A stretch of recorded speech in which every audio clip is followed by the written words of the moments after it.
Mabilisang balita po tayo.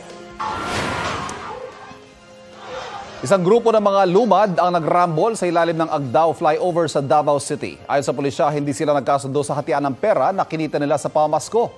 Anim ang hinuli na pasimuno raw ng gulo. Ang iba naman ay sinakay sa truck para ihatid pa uwi sa Talingaod o Talaingod, Davao del Norte. Sa Gutalak, Zamboanga del Norte naman pinagtulungang bugbugin ng isang delivery rider. Base sa investigasyon, nagalit daw ang tumanggap ng item dahil mali raw ang na-deliver. Nangyari na rin daw ito dati sa parehong rider at receiver ng item. Para hindi na maulit, gusto na raw ng rider na magpa-reassign sa ibang lugar. Paliwanag niya, taga-deliver lang siya at hindi niya alam kung ano ang dala niyang item.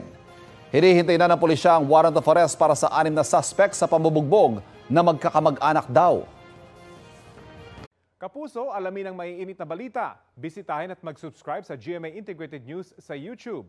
Sa mga kapuso abroad, samahan nyo kami sa GMA Pinoy TV at sa www.gmanews.tv.